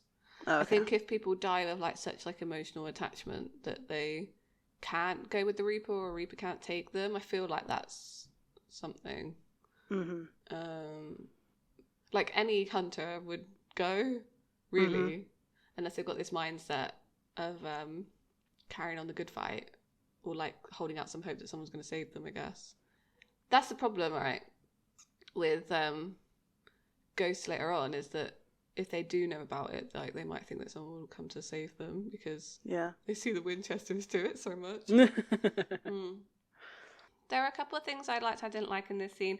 She tells him that his death is an honourable one. Don't tell him that. I know she's just... I think this is it. I think Tessa comes across as very compassionate and very understanding, but it's like she's just doing her job, though. Yeah. Mm-hmm. She's definitely telling him what he wants to hear. Yes, exactly. There's a few lines she says here that are just geared up to be on Dean's level. Like I said, like the honourable death thing, the warrior's death, the fight will go on without you, you know, or all things that Dean would need to hear to accept that. So I get they tried to make her come off as compassionate, but I think she's just she's a supernatural entity. She's like beyond knowing how people feel, you know, and it is just about, this is your time. Let's move it along. Let's go, because it's almost like when you call up a call center and they like have a script and it's like, so this, when someone says this answer, you give this response. So it's like he was saying, you know, because he hesitates on the word war. Yeah, like my family are in a kind of war. So that was like her, like, okay, war, let's see. Soldier, let's see. The fight will go on, let's see. Like, it was kind of more that than really hearing, because I'm sure she doesn't even know who he is. No, not really. I doubt it. They don't really know about the Winchesters yet, so it was, yeah, it felt scripted. You're right. I mean, it is, but like it did feel that way, that she was just trying to like, yeah, shuffle him off, essentially, giving him what he needed to hear. This is the first time that Dean is faced as well with actually becoming a monster, and that kind of happens a couple of times through the seasons that he's faced with that, but this one he clearly looks quite... The thing is, though, in his situation, I can see why being a ghost would almost be the better option, because if he goes with Tessa, he's gone, right? But I feel like he knows that Sam wouldn't actually give up. So if he stays a ghost, he holds on to that hope that eventually he'd be able to bring him back in some way. Yeah, that's true. That's very true. And then probably would have become an vengeful spirit when he didn't eventually manage to do it, because they don't know yet. So we're back with John and the demon, and actually this is where we find out exactly the details of the deal. I made a mistake earlier. And the yellow-eyed demon basically says, like, confirms our suspicions that John knows more than he's laying on. Yeah. Yeah, I just wrote the word, when did he know? Like when did he find out? Because he says he's known for a while. When? Because he was so outraged in Salvation about Dean not telling him about Sam's visions. Right, and it would have made sense that he would know already. But, okay, so this is what I was saying, that he acting outraged? Because that's the reaction that he knows that they would expect? Or was he actually outraged? He's so sneaky. He is. He is. I'm sorry if you have a father like this or a parent like this, because Jeebus. Yeah. There was a line here that I wrote down, because he's asking the demon to help Dean, and he says, "You got to bring him back." That particular, like, you've got to bring him back, is echoed so many times by Dean specifically, sometimes Sam. You have to bring him back. 1519 is a really standout moment. You have to bring him back moment for me. But as definitely said many, many, many, many times. And like, it's interesting, the idea that you're bringing someone back from somewhere, because they don't know about the afterlife yet, or at least we don't think they do. So no. Well, they obviously know that hell exists now, which kind of plays into like the next scene a little bit. Yes. Because it's back to Tessa and Dean, and you know, she's really trying to convince Dean to go, and he says, And go where? Sorry. I can't give away the big punchline. Dean is clearly worried about it. And I'm wondering, like, what he's worried about. Because, well, technically, yes, he's killed somebody. That person was possessed by a demon. There's also, like, he knows that there's a hell for sure because of the demons. And they've said, like, various things. And though they say they don't believe demons, they clearly do. So does he believe in heaven? This is it. Like, I made this point in Faith. If you believe in hell, which they don't believe in it, they know it exists. Right. You must have to make that leap of faith and say there is a heaven. But I think that's where Dean gets stuck. Ultimately, Dean doesn't really have any faith. Mm-hmm. Not yet. I think Sam does. I think Sam would be less worried about it. Mm-hmm. But yeah, he doesn't know. And ultimately, I think even if he knew that heaven existed, I don't think he'd necessarily think he would end up there. I don't think Dean sees himself as a good person. Self-esteem issues. Yeah, no, I think you're right. I was trying to think, does he not... I think he's so hung up on saving people because he doesn't think he's such a good person. Yes. So he's trying to, like... Which I don't know why he thinks he's not a good person. I know. He has no reason to not believe in himself. But there you go.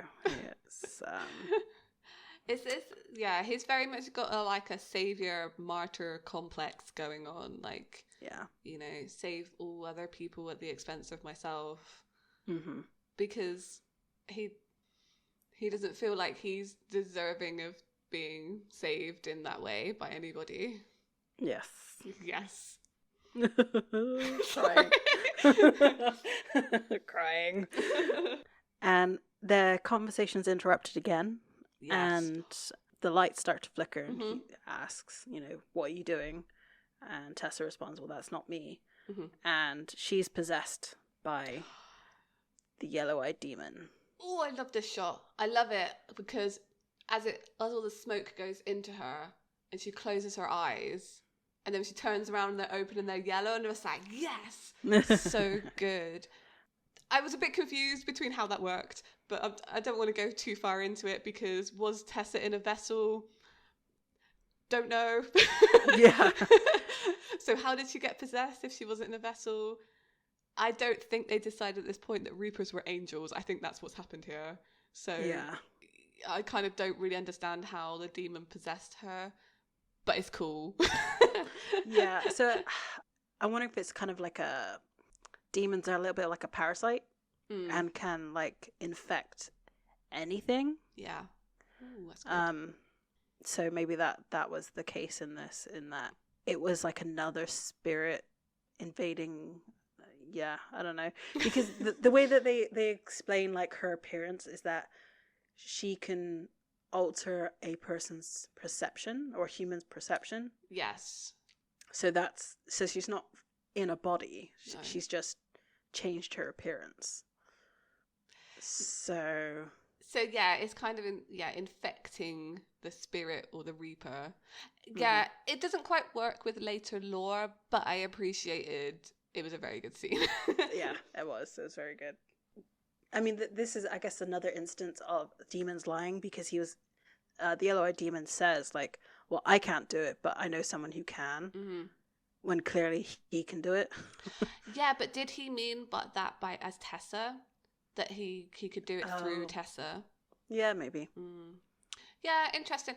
I mean, he gets touched on the forehead and then, yeah. That's a great gag reel moment, actually. Oh, I know, because like I said before, they can't see in those contact lenses, and this actress, I think her name's Lindsay, she just couldn't she couldn't figure out where he was stood, where his forehead was. I remember that gag reel moment well. But like, I only remember after the fact. When I was watching it, I didn't like think about it. Like, I was too absorbed into what was happening. And then we cut to Dean waking up. Yes. physical Dean waking up. And Yes. Sam's in the room and it's like, help. Yeah, he explains that he doesn't remember anything that happened. Excellent. Yeah. It would have been helpful if he did, I guess, but maybe they thought that would change some things later on in the season if he remembered about what happens when you're dying, etc. I don't know. Yeah. We'll come back to it, I'm sure. So, one thing that kind of bugged me a little bit about that is they obviously know about out-of-body experiences. Mm-hmm. Well, how do they know about out-of-body experiences unless people like tell them? The only thing I can come like arguing against myself, he was so close to death in that like he had moments to decide what he was going to do. That could be the reason why he doesn't remember, because he was actually closer to death than he was to life. Yeah. I mean, when Tessa asked him, I think he was going to go with her. His look on his face, I think that he was actually going to go with her. I know I said him being a ghost would be a better choice, but I think she had convinced him at that point. Because obviously they've had like other conversations off screen, like, well, I say obviously as if they're real people, but like in this universe, there was time in between. Just I don't know, something in his face made me think that he would go with her. I don't know. Maybe I'm wrong. People probably had other opinions on this, but I think he was about to go before they got interrupted.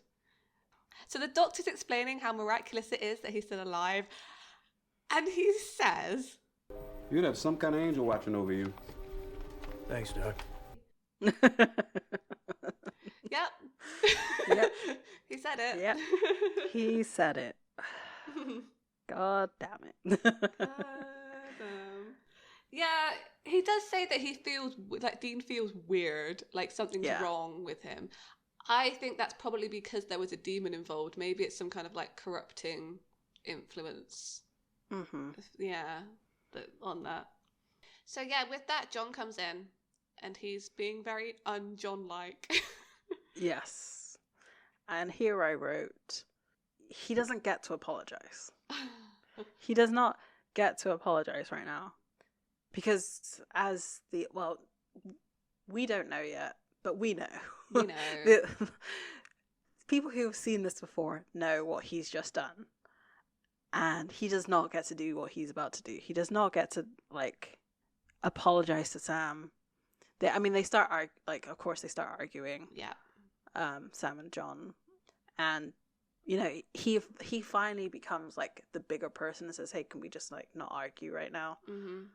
Which trips Sam up, like, immediately. It's like, hey, what's going on? Like, what did you do?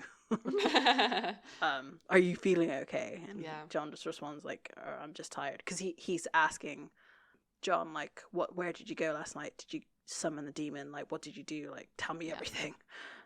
And it's like, he admits his mistakes, which, okay, fine. Look, Sammy, I've made some mistakes. But I've always done the best I could. I just don't want to fight anymore, okay? Dad, are you all right? You're not really giving him an option to, like, respond to that? No. Deathbed confessionals are not just for admitting your, like, love to someone. It's also, the way they use it here is kind of like saying sorry, but the person doesn't get to respond to your apology. People don't have to accept your apologies. Exactly. And yeah, it's cowardly in a way because he doesn't have to face up to the things that he's apologizing for. And he doesn't get to make amends. And it's a very hollow apology because literally as soon as he says like, I made mistakes, he's like, hey, can you go get me a cup of caffeine? Which I thought was a really weird way to say, can I have a cup of coffee? Fine. But, okay. And because he basically tells him to leave. That's, where it comes down to. And, as an audience member and as someone who doesn't like John Winchester, it made me so annoyed. I was just like, this is not how you apologize to people. Also, he's denying closure to Sam. Because he knows what's going on, and he's decided that this is how he's saying goodbye to Sam. Mm-hmm. Like, what's funny, so on the commentary here, I thought this was really interesting. Like, Jared said that he wanted this to be more like he said, like, I think a Hallmark moment. He actually did say that, as in he, like, wanted to look at, like, John as he left the room, sort of, you know, give him that moment. But they decided that no, it's for him to just walk past him and leave is how it would be. They don't know what's going on. So, well, he doesn't know what's going on. So it's more, I think the words he used were poetic and heartbreaking. Yeah, absolutely. Absolutely. That, yeah, he doesn't really get that moment or any kind of closure. I mean, John does apologize to him a little bit, but it's not. John's that left alone with Dean, and I do appreciate that he realized that he had to have a bit more closure with Dean. They've spent more time together, I guess. Yeah. But it rings hollow because he sent Sam away for a reason. Yeah. Yeah. And I'm not sure if you made this comment on the podcast. I was going to say on the stream, on the podcast or not, but it rings true from this moment forward. Of Dean only gets an apology and only gets positive like comments and love when that person's going to leave. Yeah. Yes. And this is where it started, because you know John is apologizing for everything he's ever made him do. Like, is as if he did hear that comment earlier in the episode that, you know, Dean gave him everything and yet you're not doing anything. So like now John is like admitting that, you know, I put so much on you. I put too much on your shoulders. I made you grow up too fast. You took care of Sammy, you took care of me. You did that. And you didn't complain, not once.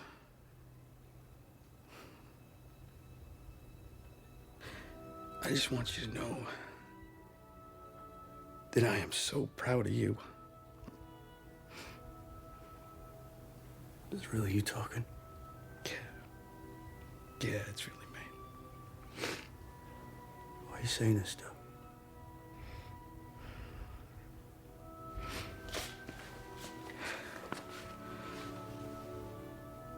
I want you to watch out for Sammy, okay? Yeah, Dad, you know I will. You're scaring me. Don't be scared, Dean.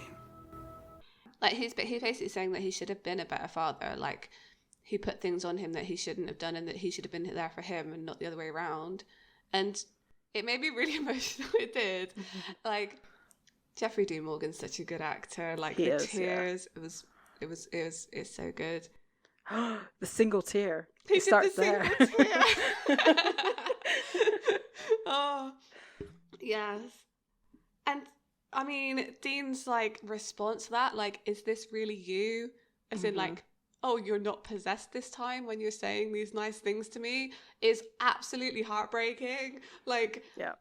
And you're right. This is the next incidence of this happening, that someone's telling him that because he tells him that he's proud of him and all this stuff. And there's no consequences afterwards. Like, Dean doesn't get to reciprocate any of that, like, bonding that they're doing now and live with the fact that his dad is proud of him with him being there because of this next scene. I'm so angry about it. Not quite. So, you know, as this confirmation that this is John Winchester, he's not possessed, John leans over Dean and whispers something in his ear. We don't know what it is. It's not revealed to the audience what it is. It's obviously something very substantial, and because it's quite a long whisper. Yeah. I wonder how many takes they did of that. Like, because I can imagine them messing around and like Jeffrey Dean Morgan like kissing him on the cheek or something. Yeah. But yeah, he's not. And he kind of, when he pulls away, he kind of gives him a nod. Yes, I noticed that too. John nods at him as in, like, in confirmation, like, oh yes, you agree, and like Dean doesn't nod back. No. Ooh, he's in shock, like, because we know what he's just told him. Yes. As a viewer of the series, I kind of want to know like what I thought he said to him at that point back when I first watched it. I can't for certain like remember.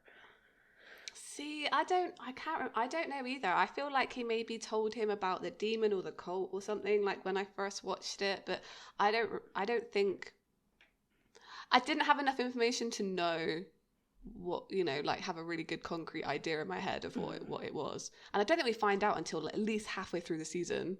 Yeah, definitely. What that was. I mean, if anything, it may have been I was going to say maybe it was the deal that he just made. That's what he told him. But that's just cruel. Right?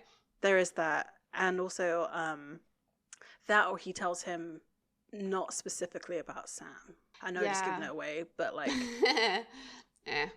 People, like this is it. Like it's something. The reaction's really good. I think the fact that he doesn't agree with him, I think that that's definitely shown there as well. Definitely. But yeah, it's great. So John leaves the room. He's in. I guess it looks like he's in the room next door, and he puts the coat on like the bedside table or the like dining table that goes over the bed. Because was there anyone in the room? Like I don't really recall. Yeah, you kind of see an over-the-shoulder shot, so it's assumed that like he's giving it to someone. Him. Yeah. And then we see Sam walking down the corridor, and he perfectly drops his coffee. 1 in a million, like it lands upright. It's so good. Yeah. Absolutely perfect drop. And runs into the room. I really like how they did this, like this slow-mo that they did. Yeah. And like the way that they kept the coffee cup in focus and like what's happening in the background in focus too. Yeah. Like with him running over to, and there's like no sound. It's just like music. So, I mean, the use of music is not in this in the same way. Like there's only the Bad Moon Rising at the very beginning. The rest of it has just been like orchestral. And because we see like you can almost hear Sam yelling. Yeah, it's really good, like really good. I mean, there's loads of like ENTs around like working on John, and you see Sam and Dean like responding to this. They said in the commentary that like Eric Kripke said he kind of wanted more people around to be more frantic, but they kind of had to say like, well, when this happens in a hospital, it's generally actually only like 3 or 4 people. And I think what Kim Anna said was really interesting. He said, well, they don't, like the people working on him don't know that this is John Winchester, like how important he is. And I was like, oh, that's kind of interesting for that. But yeah. And then they announce his time of death. Which is 10:41 a.m. No significance, but I was gonna say they don't give a date. No, there's some dispute over that because they didn't do a great job keeping track of the dates on this. But I think it's supposed to be sometime in maybe July, I think. But yeah, I'm not sure. Yeah, end of episode. End of episode. Blackout. What an episode that was. Jeebus. It was good. It was very good. It definitely deserved that high rating. Yeah. I love it. Like I love the lore, like how it's kind of after seeing so many ghosts in season 1, kind of they touch on how they're made. I think it's interesting to see how death is used in Supernatural as well. Like that starts to come into play. And yeah, the idea of Reapers is really interesting. There's just a lot. There's a lot that's really good and it's cool back. And like in general, like this episode was carried by those 3. Like there was no real monster of the week. Yeah. It's almost like the monsters themselves. Oh. A little bit. Yeah. I guess. Yeah, because none of it would have happened if it was, John makes that deal. Otherwise things would have gone differently. So he is inviting that into the narrative. It's a tough one to watch. It's like it is. Okay, so how do I feel about John Winchester now? See, I know I'm a bit different to you, and I've said this before. I'm a little bit sympathetic to John, little bit. I do get it, and he ultimately did sacrifice his life for Dean, and really gave up his revenge for him, because he gave up the cult and he gave up any idea that they were going to be able to kill the demon by bringing him back. So I guess in his final act, he showed some care and love for his son. Yes, but at the cost of his other. So this is why I still don't like, because he's still very selfish. Yeah. He has not given up his wish for revenge. He's just passed it on. Absolutely. No, you're right. He hasn't he? He's just passed that on to Dean. So he has said that whole speech about like, oh, I burdened you as a child, all this kind of stuff. And then in his, yeah, you're right. Like his dying. In his last act is put more stuff on him. Oh, okay, fine. I changed my mind. What makes it worse is that, you know, we've just found out that, like, you know, Sam is now seeing him as a brother, or Sam is now seeing Dean as a real brother, and like they're bonding again, and John's just put this massive wrench in it. Absolutely. Yeah, he's come along and like, yeah, tried to undo all that. Fine. Yeah, no, you're right. No sympathy. Sympathy's gone. Sympathy's gone. Look, I think I'm just sympathetic to Jeffrey Dean Morgan's acting. I think that's what's happened there. Yeah, you're totally right. And yeah, he's passed on the burden, and it's going to dog them through this whole season. Yeah. Because nobody talks to each other. Nope. Because of exactly what John has done. Yep. Boo. Boo. Yes. So like I said, if there's people out there who genuinely like John Winchester, I want to know why. Like obviously there has to be some redeeming qualities, surely, because if you'd like to sorry, yeah. If you'd like to come on and defend John Winchester, I'm willing to listen. I'm genuinely interested, because I can kind of, like I said, I can kind of see it in some of the episodes, like a little bit of sympathy towards him, but I think this does kill it for me. Yeah, you're right. Yeah, Annabelle's right, guys. You should just listen to her. And also form your own opinions. Well, yeah, this is true. I mean, we all see these shows in these episodes in a different way, and like it's nice to hear sometimes people's opinion on them. Definitely. We're open to all opinions on this show. Like, tell us what you want. You don't have to agree. Exactly. And I mean, literally, we're just two people talking about this show. Yep. So next week we are going to be talking about season 2, episode 2. Yes, we are. Everybody loves a clown. I don't. No, I don't either. I don't particularly like clowns. I think they are not funny. They're not that entertaining. It's just, no.